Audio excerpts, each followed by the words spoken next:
비트는 지금 갈 곳으로 가고 있지요. 여전히 가고 있고,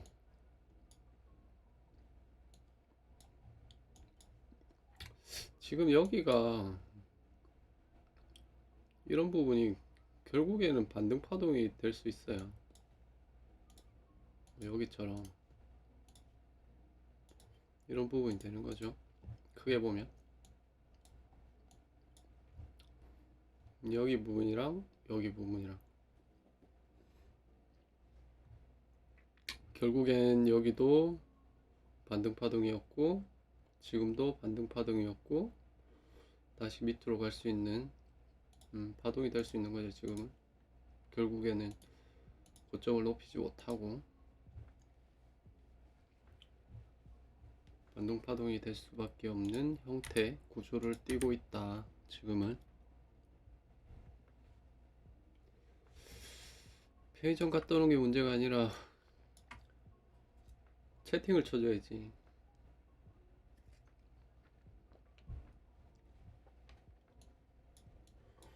크게는 지금 크게는 이렇게 움직이는 파동으로 보고 있고요. 이 관점도 동일하고, 큰 관점도 동일하고, 작은 관점도 아직까지는 저는 동일해요. 하지만 이게 여기서 끝나지 않고 더 이어질 수 있겠다.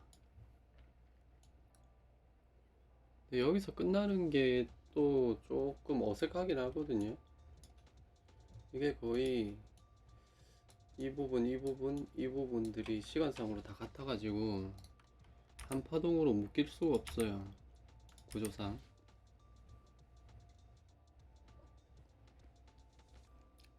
안 도와준다. 결국엔 여기서도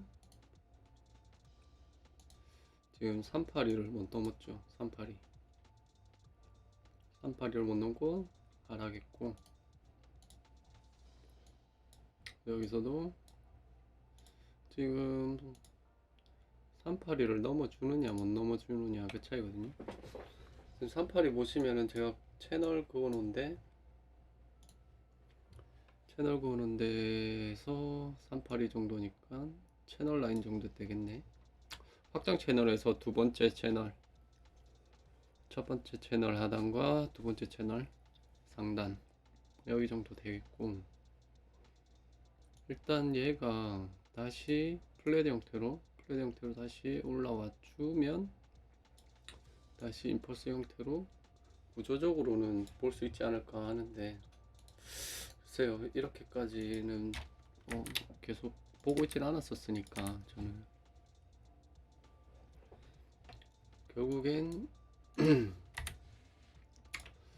이 추세선이었죠. 앞전에 브리핑 드릴 때, 라이브 했을 때 이 추세선이었으니까 이 추세선을 무조건 깨야 된다. 그리고 뭐 여기서 반등하고 더 떨어질 수도 있다. 여기까지 아마 방송했었죠. 여기까지.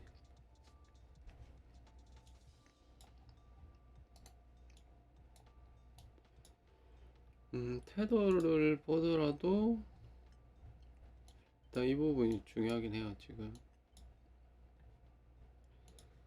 저는 그때 여기서 본 게 이런 형태로 더 올라가지 않을까 했었고, 뚱님은 여기서 빠지는 그림을 봤었고, 맞죠?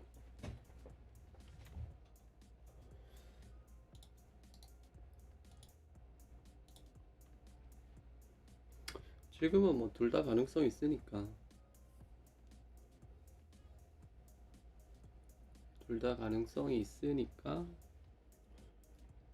좀 더 지켜보기는 해야 될 것 같아요. 여기서 올라가면 분명히 비트는 떨어질 거고, 채널 라인 받치면서 올라가긴 하는데, 제가 보기에는 이렇게까지 왔다가 한번 올라가 주는 게 그림이 더 좋은 것 같긴 하거든요.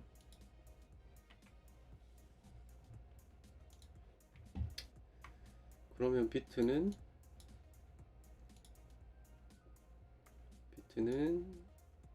이런 형태로 가겠죠. 한번 반등 줬다가 빠지는 형태.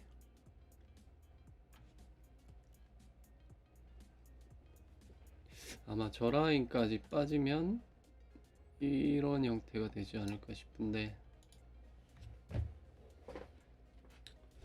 결국에는 크게는 행보예요. 행보. 여기서도 행보를 해줘야 되고, 결국에는 여기서 한 번에 막 이런 거는 잘 안 나올 거란 말이죠.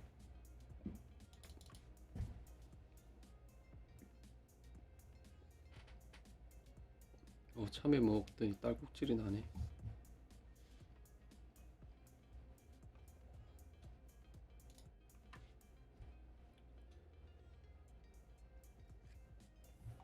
우린 배율을 쓰니까 배율을 따라서 5% 10%는 금방이지.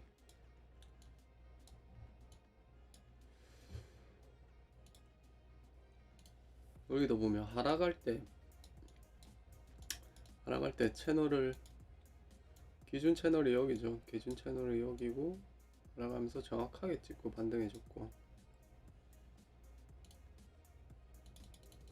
일단 이렇게는 한 파동이 끝난 거예요. 한 파동이 끝났고, 여기에 대한 되돌림이 얼마나 있을 거냐, 그게 지금 좀 중요하게 봐야 되는 거거든요. 이대로 끝났을 수도 있고, 아니면 한 번 더 올라갔다가 이렇게 빠지는 그림도 있고. 그 되돌림 수준이 382 이상을 넘어가느냐 안 넘어가느냐.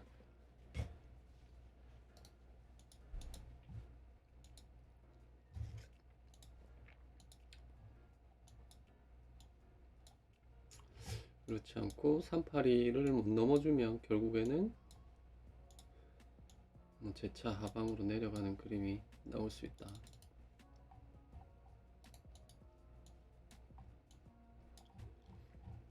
네, 내려왔을 때,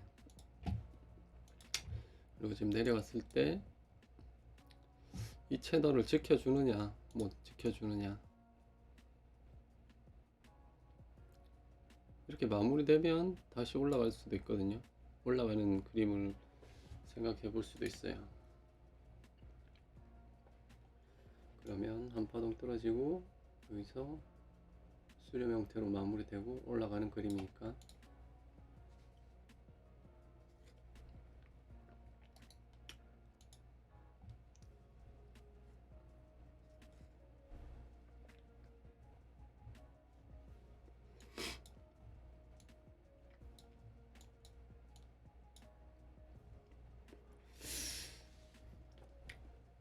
네, 아마 이평선들이 앞으로 그렇게 힘을 못 쓸 거예요.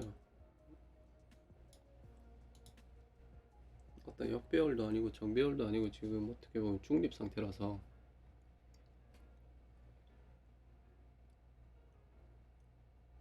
아, 여기 말하는 거예요?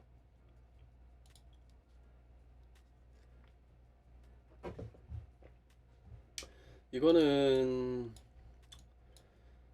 설명 안 들었구나.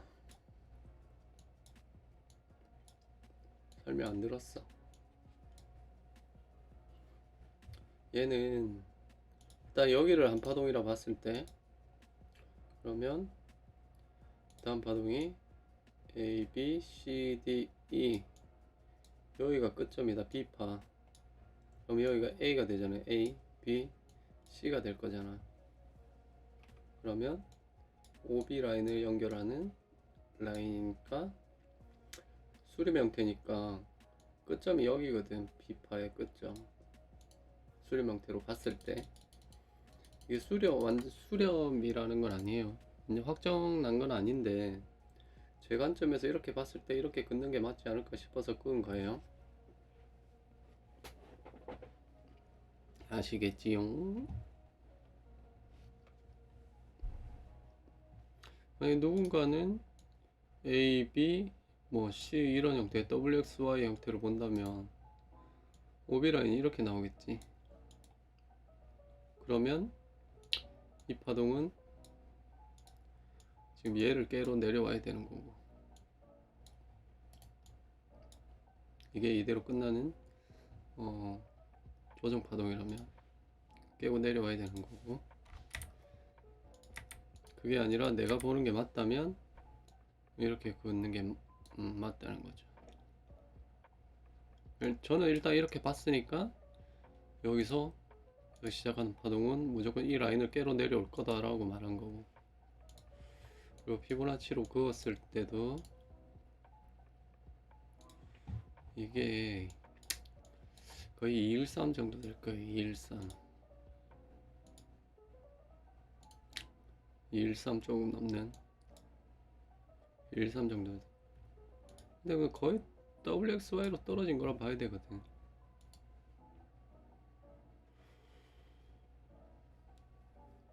카운팅이 중요한 건 아니고, 카운팅보다도 이런 세세한 카운팅보다 이런 거는 할 수 있잖아. 크게 그냥 보면 ABC 이렇게 보이잖아요. 또 ABC 형태로 보이고, 이것도 ABC로 보이잖아. 그러면 크게 보이면 크게 보이는 대로 조합을 해가면 돼요. 우리가 ABC 뭐 1, 2, 3, 4, 5 이 정도는 볼 줄 알잖아. 이제 깨야 하는 이유가 뭐냐고. 뚱님,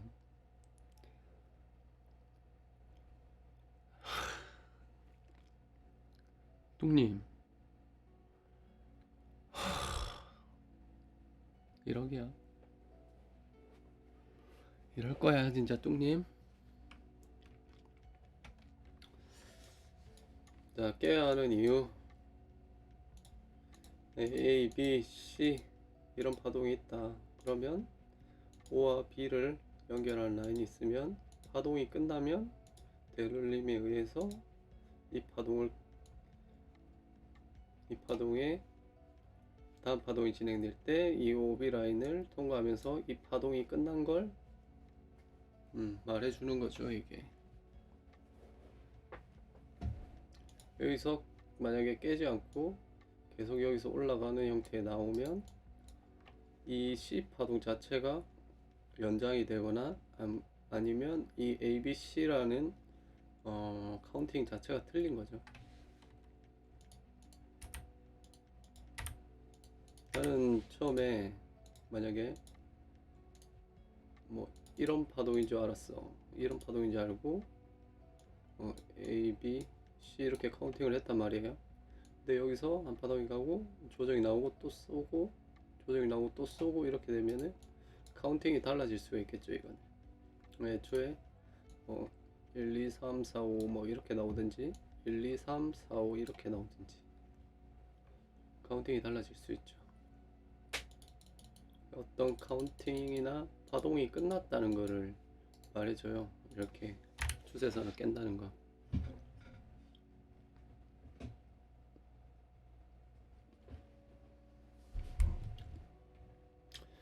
반대로 임펄스일 경우 1, 2, 3, 4, 5 이런 파동이 있다고 했을 때 얘가 끝나는 건 이사 라인을 끄면 된다고 했죠. 이사 라인을 연결해서 추세선을 만들고 임펄스가 끝났을 때는 이사 라인을 걔는 조정이 나온다.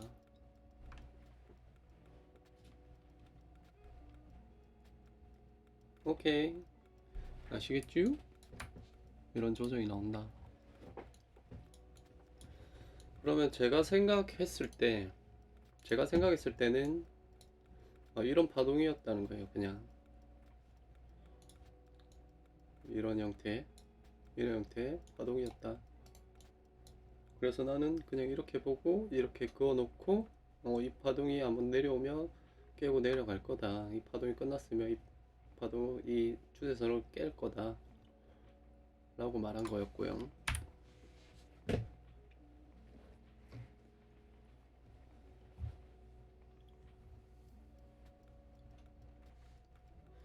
아시겠지요?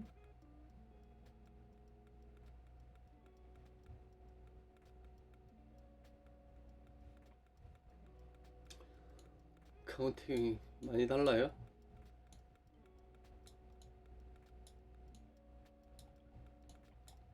달라도 계속 해보는 연습이 필요해요, 카운팅은. 근데 지금은 임펄스가 잘 안 나오거든. 임펄스가 잘 안 나와서 카운팅 하기가 아마 어려울 거예요. 지금이 카운팅 자체로 하기는 좀 어려운 구간이에요. 지금 계속 이 부분 자체가 우리가 계속 크게 보는 차트 자체가 거의 여기만 볼 거 아니야. 사람들이 지금 차트를 거의 여기만 볼 거란 말이에요. 과거 차트 복귀하라 그래도 여기까지만 볼 거고 분명히 여기까지만 본단 말이야. 이 구간이 카운팅 하기가 어려워요 지금. 왜? 임펄스가 없으니까. 임펄스로 보이는 임펄스가 잘 안 보이니까.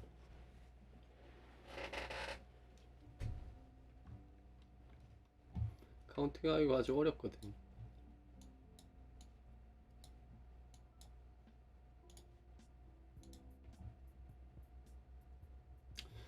그때는 되돌림으로 보는 거고요.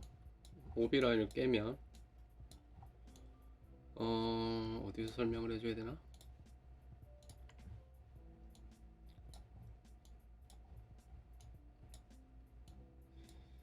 여기를 보시면 여기를 ABC라고 봤을 때 ABC 혹은 WXY로 봤을 때 오비 라인이 이렇게 그어지겠죠. 이렇게 오비 라인 정확하게 나오죠. 그러면 얘가 첫 파동으로 얘를 깬 거예요. 깨고 되돌림 받고 다시 이만큼 내려간 거지. 얘가 꼭 어디까지 가야 된다 이런 건 없어요.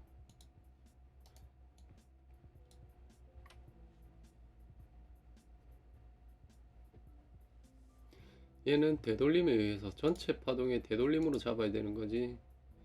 얘 저점을 깨고 내려갈 수도 있는 거라서 어디까지 가야 된다 이런 건 없어요. 일단 첫 번째 목적이 이 오비 라인을 깨는 거예요. 1차 목적이 오비 라인을 깨는 거기 때문에 되돌림 이후에 다시 올라가는지 아니면 되돌림 이후에 다시 빠지는지를 확인해야 되지, 얘가 무조건 어디까지 갈 거다 이런 걸 찾을 수는 없고 얘의 되돌림에 의해서 얼마만큼 내려오는지 아니면 얘의 확장값으로 얼마만큼 내려갔는지로 찾아야지, 얘가 꼭 어디까지 간다 어디만큼 와야 된다 이런 건 없습니다. 그리고 파동의 진행에 따라서 이게 다 달라져요.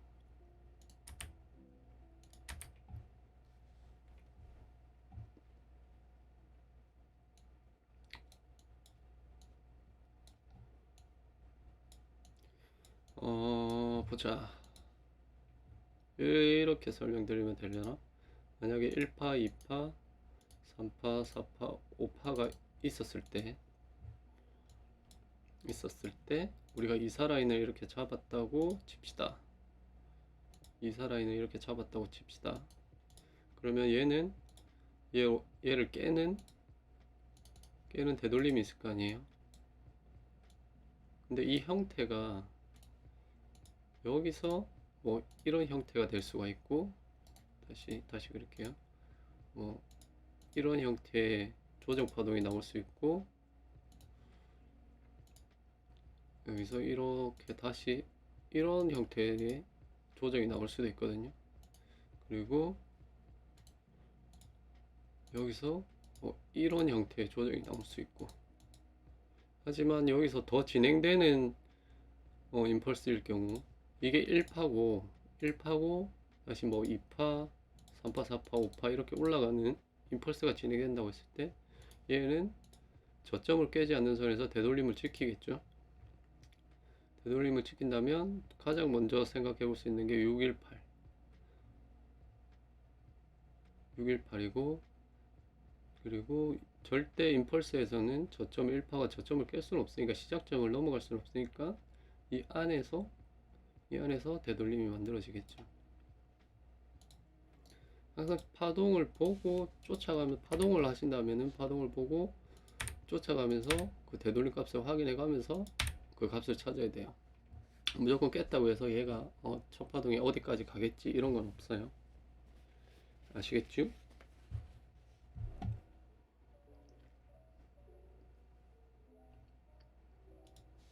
이해가 되셨나요?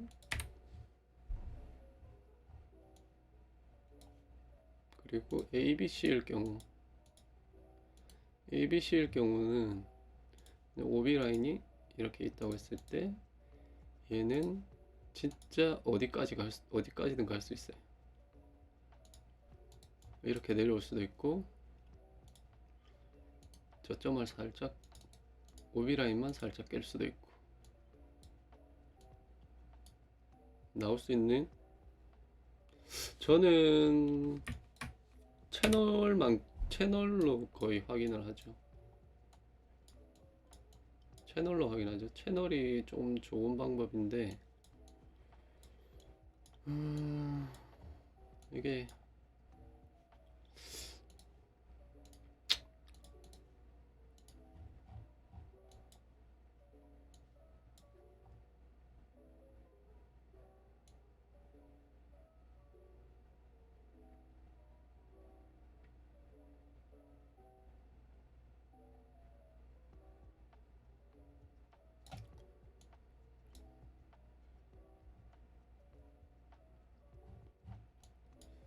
저는 거의 채널로서 판단을 하기 때문에 거의 채널을 그리거든요. 보여드릴 만한 데가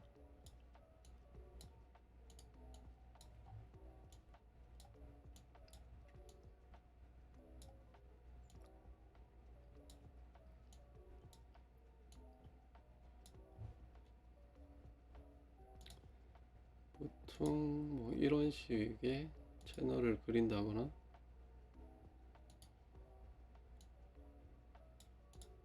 이렇게 하죠.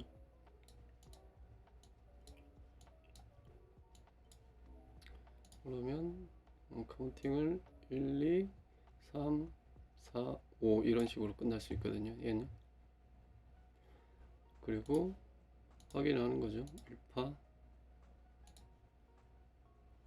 2파, 3파, 4파, 5파의 크기.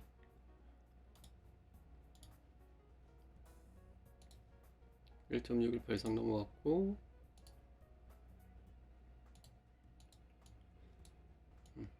얘는 3파에 비해서 1파 3파의 크기에 비해서 보통 618까지 가는 게 정상인데 여기까지 왔다가 여기를 4파로 볼 수도 있거든요. 여기를 4파로 볼 수도 있고 여기를 4파로 볼 수도 있고 3파리 크기 혹은 1파와 5파가 동일하든지 그거는 이제 공부하셔서 이제 비율적인 관계, 시간적인 관계 피보나치 비율적인 관계는 찾아보시면 되고요. 그리고 저는 거의 채널로서 2파, 4파 라인 찾아서 보통 이렇게 합니다. ABC 같은 경우에는 채널이 이렇게 안 나와요. ABC 같은 경우에는 잘 나온 채널이 어딨나? ABC 형태인 경우에는 되게 채널이 되게 이런 식으로 끝나요. 여기다 잡아도 되고 여기다 잡아도 되고 되게 이런 식으로 끝나죠. ABC 형태로.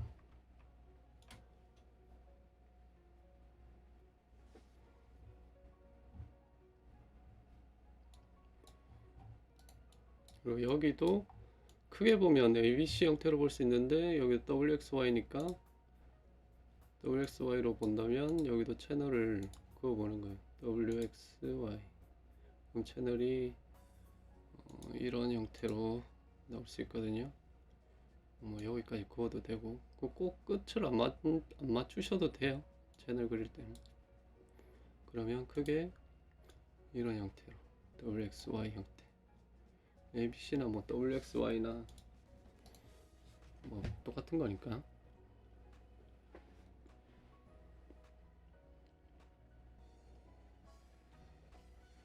뭔 말이지? 4시간 봉에서 파동이 끝났다 치면 일봉, 줄봉, 월봉상에서는 그 부분이 작은 파동 속에 카운팅하면서 찾아가는 거죠.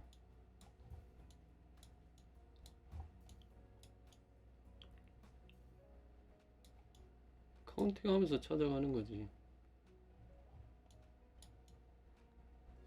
그리고 우리가 비율이 있잖아. 비율이 1파 대비 3파의 비율, 1, 3파의 대비 5파의 비율, 1파 대비 5파의 비율, 3파 대비 5파의 비율. 이 피보나치 값들이 있잖아요. 거기서 되돌림을 찾고 3파, 5파, 뭐 1파, 3파, 5파의 크기를 찾고 그리고 소파동의 카운팅을 해가고 1, 2, 3, 4, 5가 있으면 여기 안에서도 또 1, 2, 3, 4, 5 이런 식으로 나오니까 이것도 A, B, C 나오고 1, 2, 1, 2, 뭐 3, 4, 5 A, B, C 나오고 1, 2, 3, 4, 5 이런 식으로 나오니까 만약에 이 큰 거 얘를 일봉이라 봤을 때 이 작게 나눠지는 거를 뭐 1시간봉이라 보셔도 되고요. 그 아래 또 이 부분들 있죠. 이 부분들을 분봉, 5분봉, 15분봉 이렇게 생각하시면 돼요. 그러니까 이 부분 안에 이 작은 부분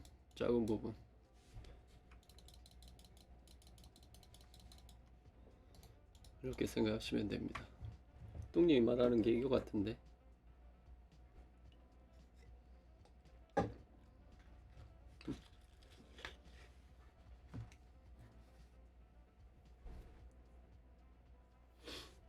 채널을 그을 때는 일단은 파동이 중요하긴 해요. 파동이 중요한데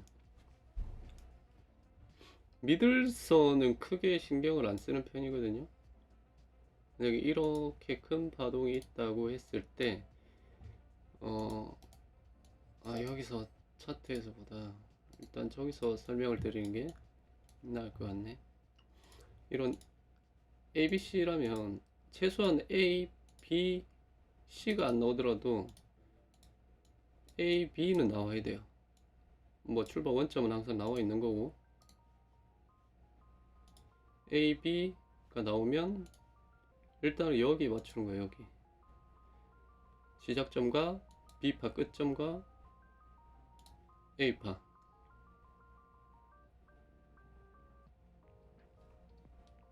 A파의 끝점 이렇게 맞추고 이제 채널을 그려 놓는 거죠. 그런 다음에 여기에 따라서 보통 어떻게 진행되냐면 보통은 ABC가 이런 형태가 많잖아요.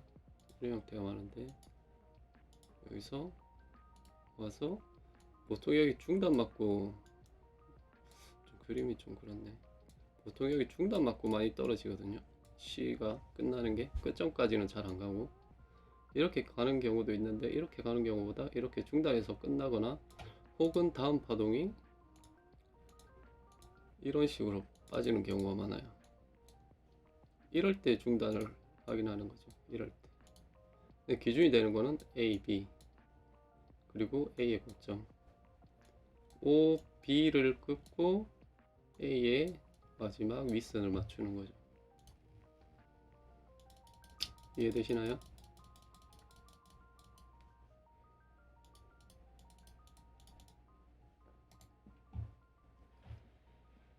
그렇죠. 이게 처음에 단순하게 보면 파동의 종류가 있는데 일반적으로 파동이 무조건 어떤 형태를 띠면서 나오는 게 아니거든요. 이렇게 일직선으로 그냥 나오는 경우도 있어요. 이걸 모노 파동이라고 그러는데 이런 파동의 형태 나왔다가 다시 이런 어떤 파동 우리가 생각하는 파동의 형태를 그려주는 게 소파동에서 보면 이런 걸 선으로 되어 있는 걸 모노 파동이라고 그러고 다시 이렇게 모양을 띠면서 나오는 게 폴리 파동이라고 그러거든요. 그리고 다시 모노 파동이 나올 수도 있고 여기서 폴리 파동이 나올 수도 있고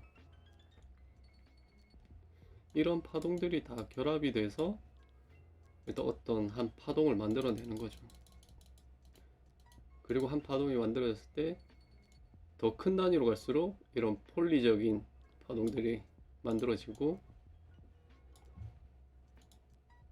이 폴리 파동들이 모여서 결국에 매크로 파동이 만들어집니다. 어렵죠?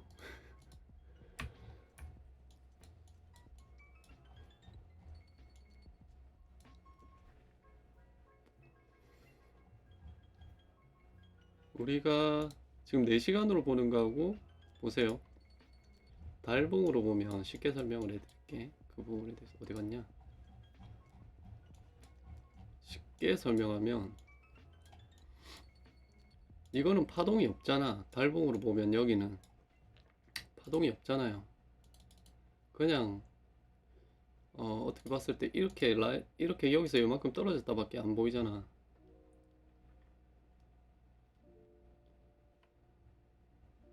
톡방에 뭘 올렸다고.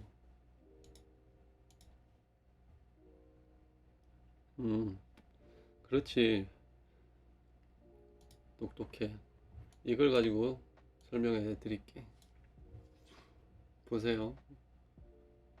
이거 선으로 나와 있죠. 큰 단위로 봤을 때 얘는 모노 파동이에요. 근데 그보다 낮은 시간으로 봤을 때 얘는 폴리 파동이 되는 거고, 이 전체적인 시간으로 봤을 때 이 한 단위가 매크로 파동이 되는 거거든요. 이 큰 시간을 봤을 때 이렇게 작은 단위에도 이렇게 많은 파동이 있고, 이 많은 파동 안에 이렇게 더 많은 파동이 있는 거지. 똑똑해, 정동님.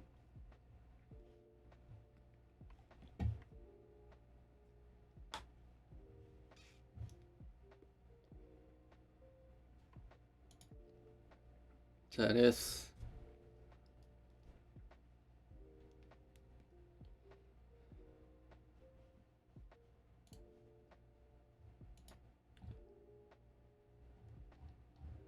보는 시간마다 말이 다르진 않아요.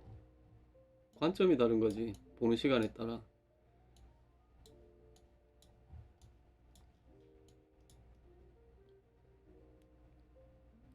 아니야. 그렇게 달라질 수는 없어요. 그렇게 명확하지가 않아를 그렇게 쓰면 안 돼.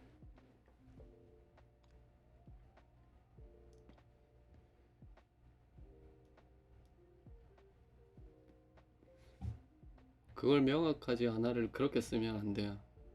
이게 모여서 파동이 되는 거기 때문에, 저거는 부분을 모아서 큰 파동을 만들어 가는 거기 때문에, 그 작은 파동이 어떻게 세분화 된다고 해도 달라질 게 없어요.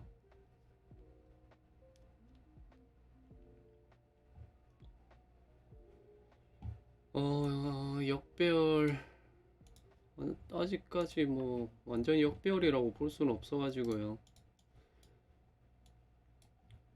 아직까지는 그냥 횡보라고 봐요. 횡보. 이평선에 대한 크게 작용하지 않죠. 이평선 자체가.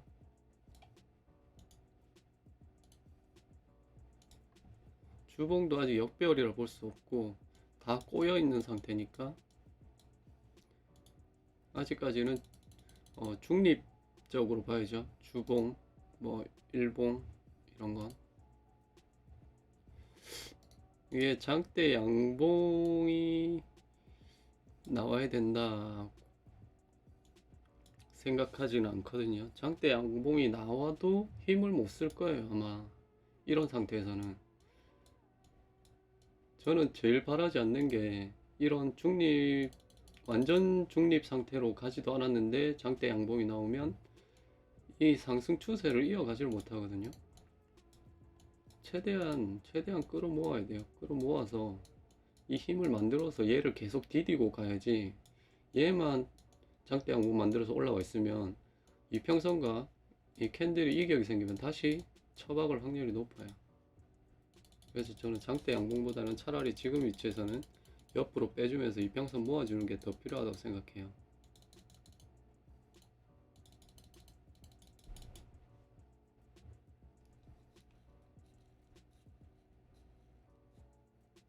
아니야, 더 공부해봐, 뚱님.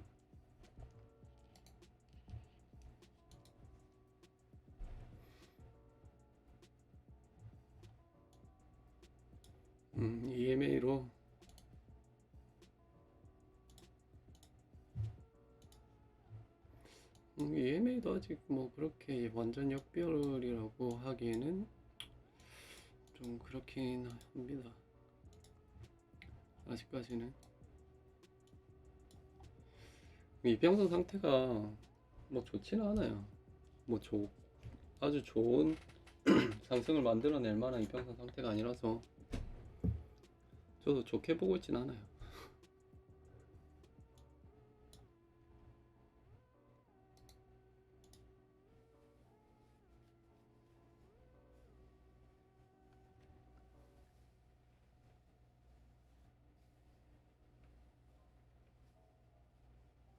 신의 경지 맞죠?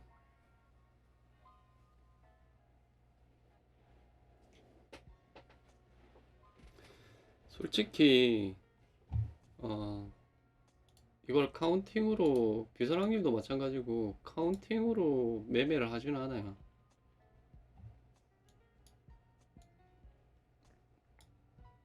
카운팅으로 매매를 하면 잃을 확률이 더 높아요.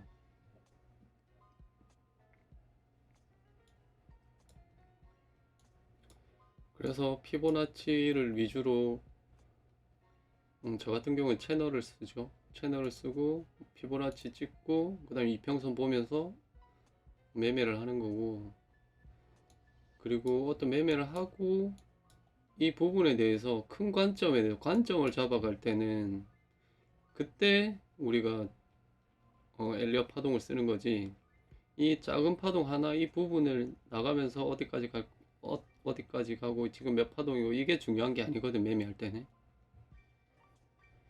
그럼 비선항님도 마찬가지예요. 매매할 때는 파동에 대해서 크게 신경 안 써요. 우리는 지금 이 되돌림이 어디까지 왔고 확장값으로 얼마까지 왔으니까 여기에서 손익비는 어느 정도 어디가 좋겠다 이렇게 해서 가는 거지, 카운팅 상으로 1파 끝났어 2파 끝났어 3파 시작이야 이렇게 하는 게 아니에요. 엘리엇으로 매매를 하는 게 아니에요. 이거 오해를 하고 계시는데 엘리엇으로 매매를 하는 게 아니에요. 다만 예측을 하기 위해서 쓰는 거지, 엘리엇으로 예측을 하려고 쓰는 거지, 단순하게 우리가 여기서 어떻게 뭐 이평선이나 이런 걸 보고 야 얘는 어디까지 가겠다 다음 어떤 모양으로 나오겠다 이런 그림을 그릴 수는 없잖아. 그럴 때 이제 엘리엇을 가지고 예측하면서 파동이 어떤 모양으로 나오겠다 어떤 식으로 그려지겠다 이렇게 판단을 하는 거지, 이거 1파 2파 3파 소파동 1파 2파 3파 이렇게 계산해서 하는 게 아니라고. 실제 매매할 때는 뭐 채널을 긋든지 피보나치를 찍든지 피보나치 확장값을 찾든지 해가지고 하는 거죠.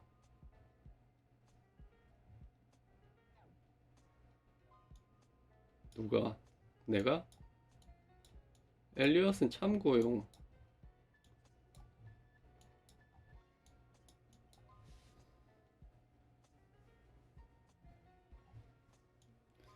엘리엇은 참고용. 그리고 예측용. 절대 엘리엇으로, 특히 초보자분들은 엘리엇 카운팅하면서 매매하면 안 돼요.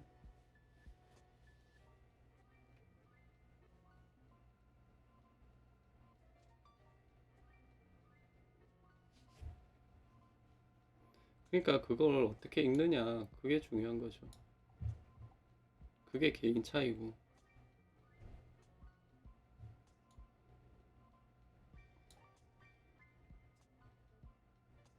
그리고 헷갈릴 수 있는 게 뭐냐면 ABC가 이렇게 나왔어. 1, 2, 3, 4, 5가 나오고 ABC 나오면 여기서부터는 경우의 수가 1, 2, 3 이렇게 갈 수도 있고 ABC로 갈 수도 있기 때문에 이 부분에 대한 예측을 할 때는 5, 3, 5면 어디까지 가겠다 되돌림이 얼마까지 오겠다 이걸 보려고 하는 거지, 어디까지 갔네? 그럼 어디까지 올 거야? 그럼 나는 받고 다음 파동이 1, 2, 3, 4, 5이 따라가면서 다 매매하는 게 아니라고.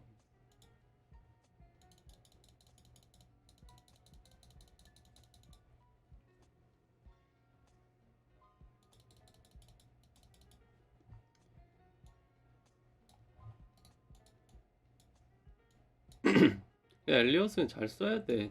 잘 쓰면 진짜 좋은 무기가 되는데 잘 못 쓰면 패가 망치는 지름길이에요. 내가 공부방에 카운팅해서 올리지 않잖아.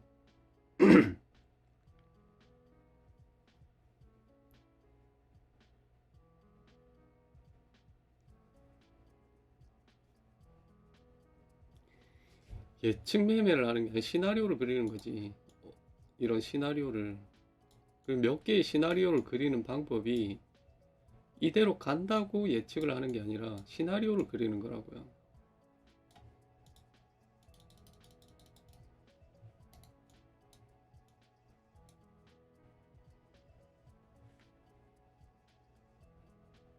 이거를 카운팅하는 기법이 중요한 게 아니라 내가 이게 중요하면은 강의 영상에도 계속 이것만 올렸겠지.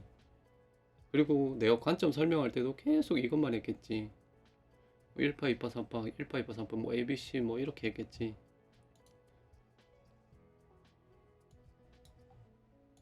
근데 내가 공부방에도 이렇게 안 올리잖아요, 항상.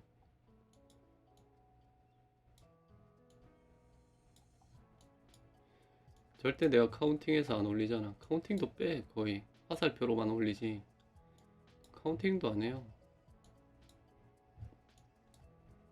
그리고 이게 받아들이는 사람에 따라서 엘리엇으로 가버리면은 이게 받아들이는 게 어 그러니까 예측하는 거하고 시나리오 짜는 거하고 이게 다르게 받아들일 수 있거든요. 엘리엇에 대한 기본적인 지식은 공부해 놓는 게 좋아.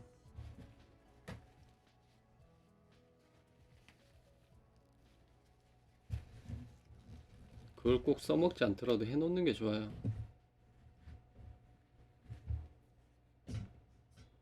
우와, 시청자 수 8명이 좋아요가 9개네.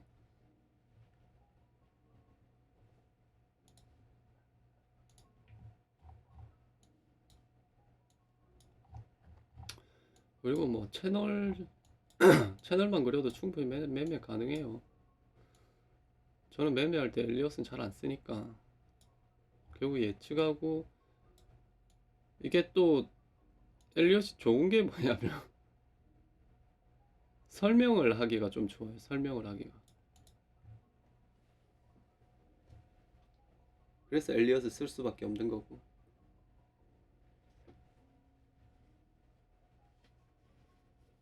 11개로 보인다고? 뭐가 11개로 보여요?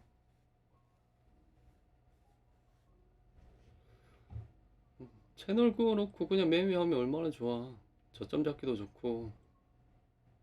그리고 이평선, 채널. 저는 이거밖에 안 봐요. 약간 구조 같은 거. 그리고 매물대, 커버링 라인 그어놓고.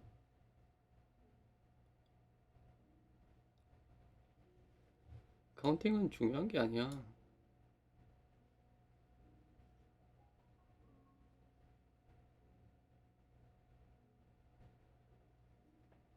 아, 11개라고? 10개인데, 나는. 시청자 수 10명에 좋아요 10개. 너무 100% 아니야?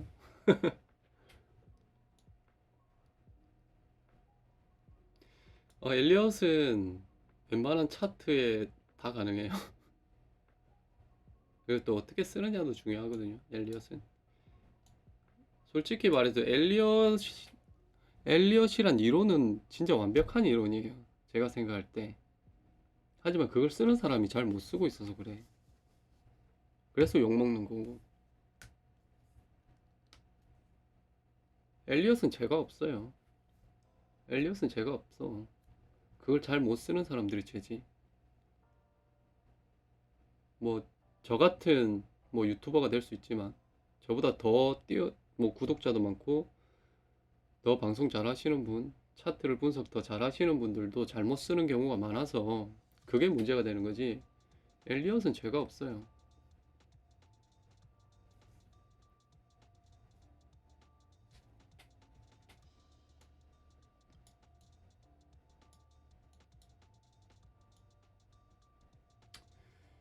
뭐, 돼지고기를 먹어서 살찌는데 돼지가 문제는 아니잖아.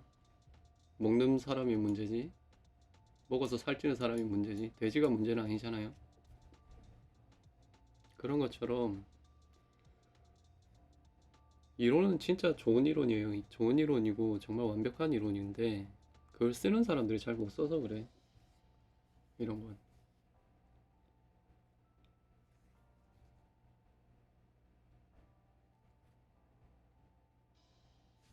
그리고 처음 차트를 접하고 어떤 이런 차트, 주식 차트든지 코인 차트든지 보실 때 그게 기본이 되면 안 되는데 요즘에는 어떻게 그런 게 더 기본이 되고 그런 걸 좀 추종하는 사람들이 많다 보니까 너무 그쪽으로 흘러가고 있죠. 안 돼, 11명인데 좋아요가 10개야. 100%가 깨졌어. 10명, 10명 됐다. 누가 맞춰준 거지? 아무튼 엘리엇 쓸 때도 잘 써야 되고, 본인하고 안 맞다 생각하면 안 쓰면 되는 거고, 그러면 되는 거예요. 누군가는 엘리엇으로 수익을 잘 내고 있으니까. 엘리엇은, 어, 잘못된 이론이다. 이런 생각은, 어, 안 하는 게 낫죠. 좋아요. 11개 됐다. 저 이제 바뀌었어요. 역시 100% 좋다잉. 100%잉. 100% 좋다잉.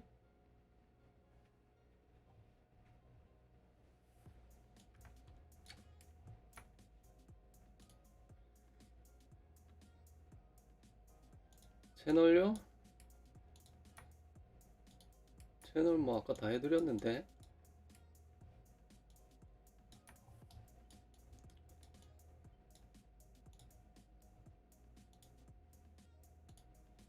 채널을 뭘 또 해드려야 되나? 아까 해드렸는데. 채널 강의.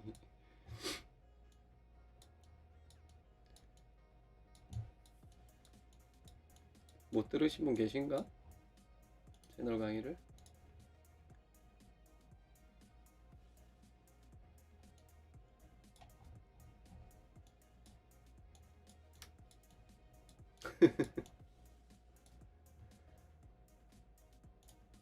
했어요.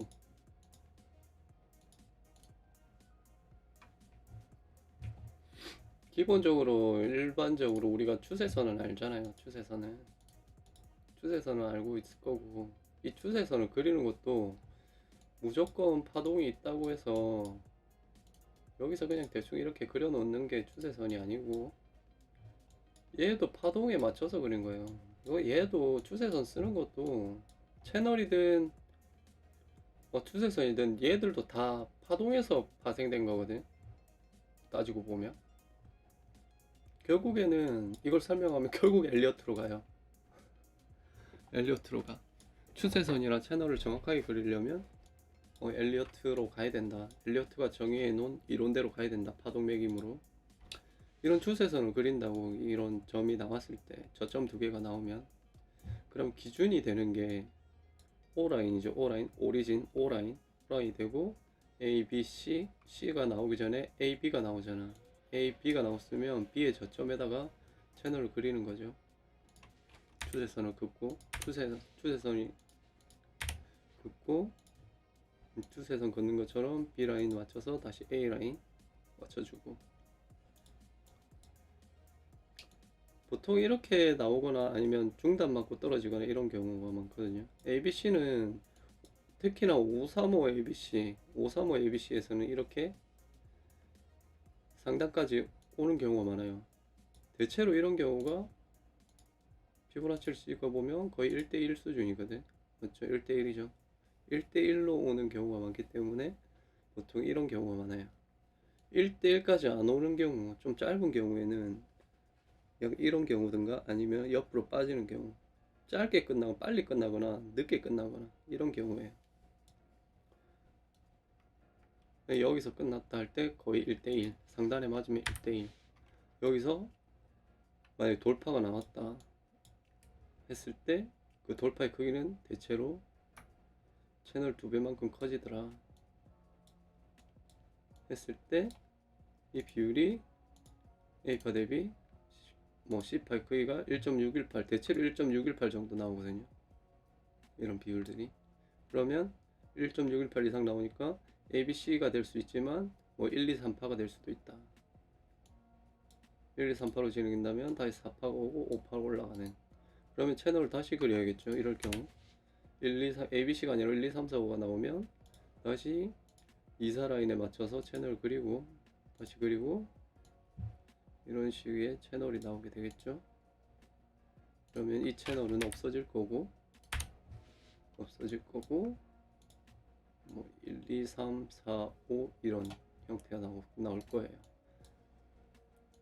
그러면 대체로 5파는 끝까지 못 가요. 대체로 그래요. 대체로 끝까지 못 가고 중단 맞고 떨어져요.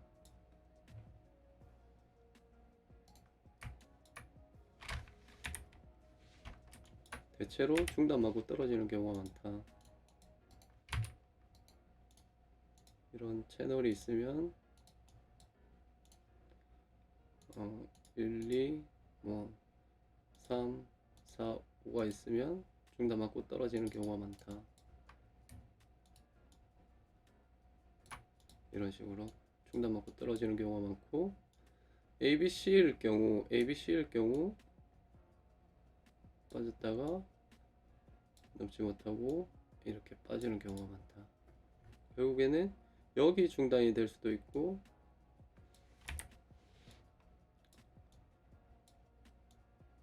여기 중단이 될 수가 있겠죠. 이럴 경우 ABC 혹은 다시 ABC로 빠진, 아니면 1, 2, 3, 4, 5로 다시 빠지는 형태.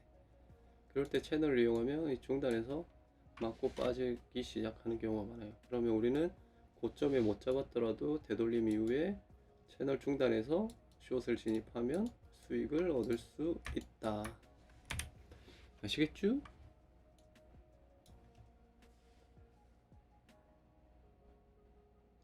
충분히 뚫을 수 있죠.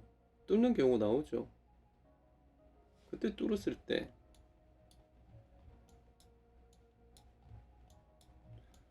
무조건 지키는 게 아니죠. 채널은 얘도 뚫었잖아. 얘를 볼까요?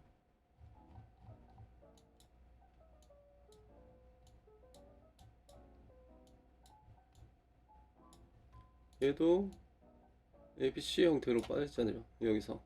그리고 반등해줬잖아. 채널 안으로 다시 들어왔죠. 그리고 다시 재차 뚫었죠. 그리고 어디까지 왔어요? 딱 채널 2배 크기만큼 왔죠. 얘가 올라가려면 다시 중단을 왔다가 이렇게 올라가야 돼. 받치고 중단해서 받치고 이렇게 올라가야 된다. 뚫었으면 2배 크기 먼저 확장을 시키고, 그리고 또 작게 해볼까요?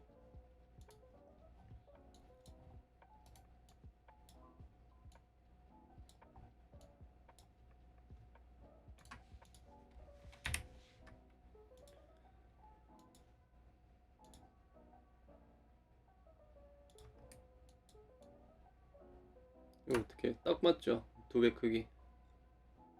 제가 그려놓은 것도 아니고 지금 처음 그리는 건데, 그리고 중단 맞고 빠졌죠. 그리고 다시 리테스트 한다면 빠질 거면 이런 식으로 빠지겠죠. 채널만 그리면 다 나오잖아요. 어디서 숏을 다시 진입할지.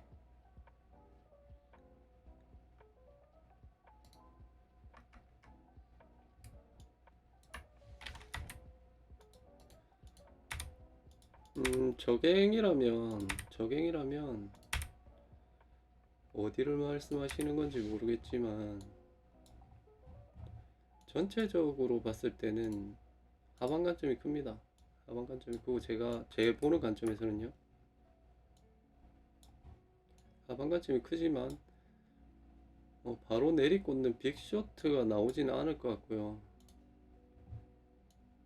어느 정도 횡보하면서 또 모으고, 이 횡보가 길어지면 길어질수록 제가 볼 때는 크게 쏟을 것 같아요. 그리고 아직까지 바닥이란 시그널이 없어요. 보통 바닥 시그널이 나오면 대체로 올라갈 것 같으면 바닥을 크게 찍고 바로 말아 올려. 바로 여기서도 마지막 파동 찍고 바로 말아 올렸거든. 이런 식으로. 그런 다음에 상승을 만들어내죠. 이런 바닥 시그널이 안 나온다는 게 아직 더 내려가야 된다는 것 같아요. 제가 볼 땐. 더 내려가든지 아니면 여기서 뭐 수렴하는 형태로 만들어 가든지.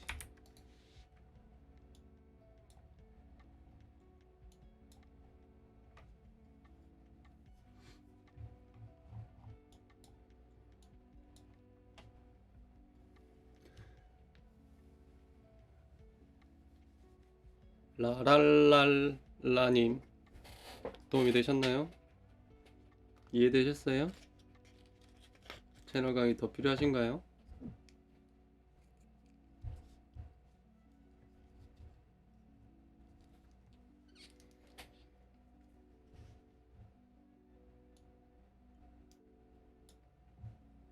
뭐 제 관점은 계속 동일해서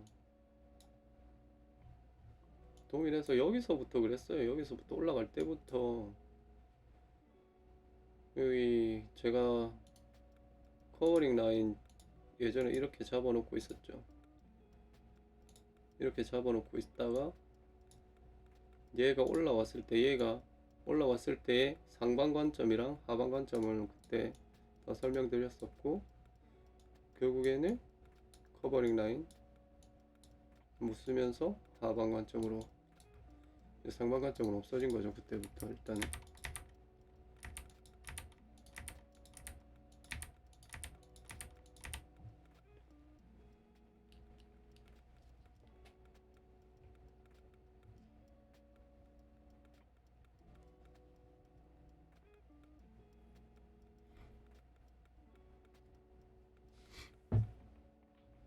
롱 가지고 계세요?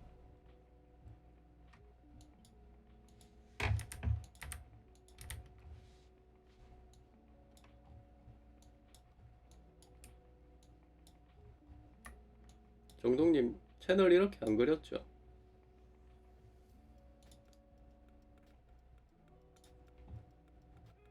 채널 이렇게 안 그렸죠 여기서.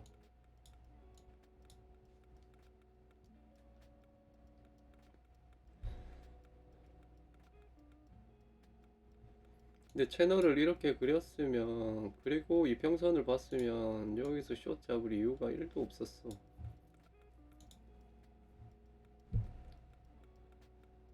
아니면 채널을 여기서 그렸거나 이렇게 그렸거나.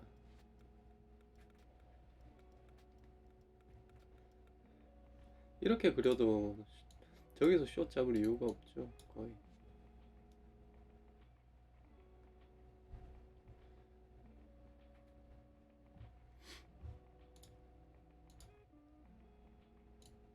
얘도 1.618 조금 목 짚고 빠졌으니까.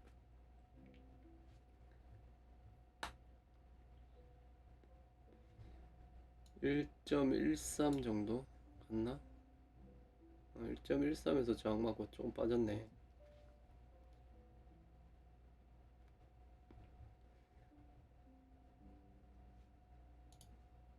근데 지금 그거는 아셔야 돼요. 이런 자리에서, 혹시 이런 자리에서 물린 뭐 포지션 잘못했다 이러면 손절을 하는 게 최악의 한 수가 될 수도 있어요. 어떤 지금 자리에서 어떤 자리에 물렸을 때, 만약 여기서 뭐 롱을 타서 물렸다, 그런데 빠진다, 더 빠질 것 같아서 뭐 손절을 친다, 이러면 좀 생각을 좀 많이 해봐야 될 거예요. 지금은 어떻게 하든 버티면 살아날 수는 있는 자리거든요.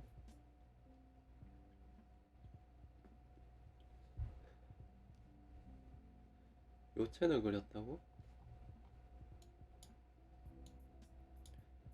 어디 채널을 그렸단 거지? 이거? 이거 그렸다고요?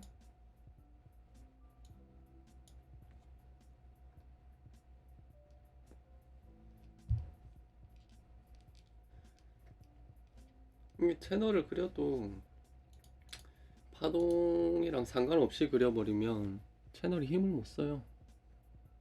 오예 11대 11.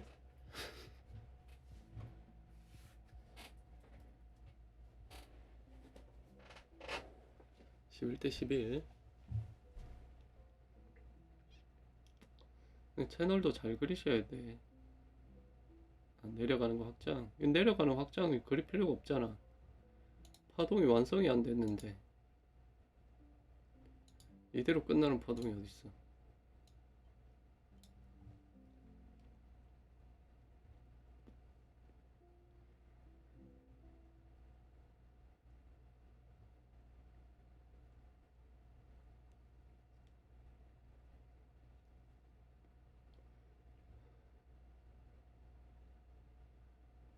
빠진다 빠진다 빠진다.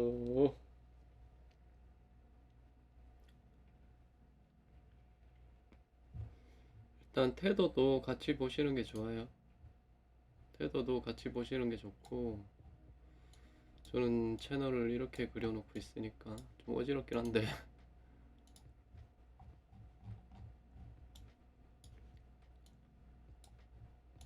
어지럽긴 한데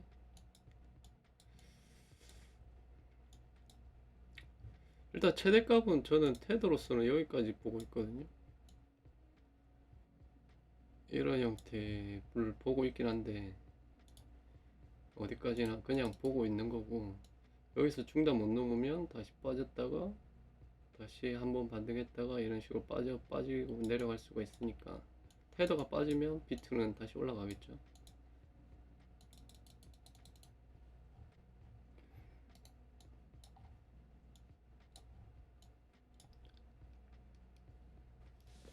아시겠죠? 도지는 지금 숏 아닌가? 아까 맞죠? 아까 빠질 것 같더라고. 도지도 지금 채널에 중단 맞고 흐르고 있네.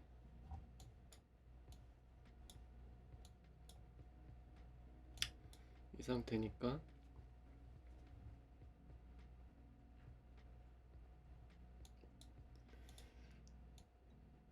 WXY 끝나고 올라가는가. 이게 이 라인을 뚫고 올라가면 일단 한 파동이 끝난 걸로 봐야 되니까 얘도 한번 올라가는 걸 생각해 볼 수는 있겠죠. 도시도 그게 아니고 계속 여기 쳐맞고 빠진다 그러면 여기 매물대까지 내려온다고 생각하셔야 되고.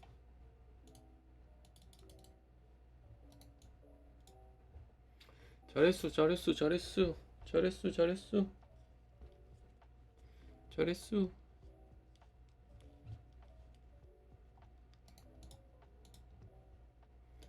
이거는 커버링 라인, 제가 매물대 라인 잡아 놓은 거, 채널 라인 그어 놓은 것들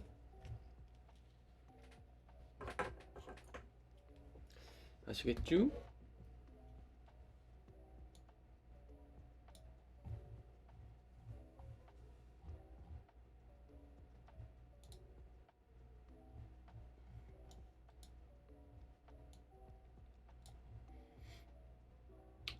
야, 플로우는 진짜 내가 예전에 처음 분석한 거대로 가냐. 그때 1차 라인 여기, 이 빨간색 라인 1차 라인 여기, 익절 라인 여기 잡아놨었고, 그리고 올라왔다 내려왔을 때 한 번씩 소액으로 잡아보라고 이야기했었고, 이런 형태 나오는 거 잘 보라고.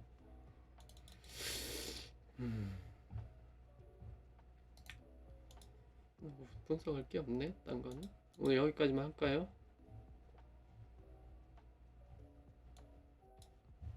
여기까지만 할까요?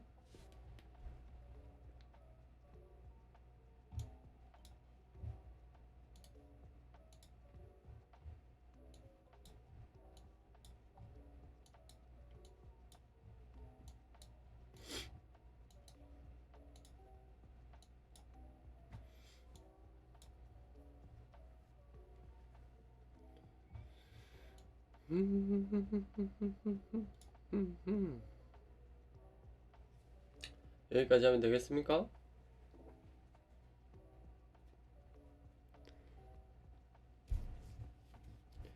그만 자러 갈까요?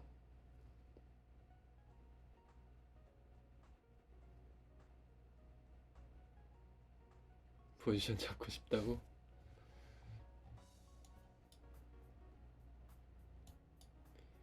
난 포지션 정리해야 되겠다. 그냥 익절하고 자야겠다. 방송 끝. 익절하고 자야지.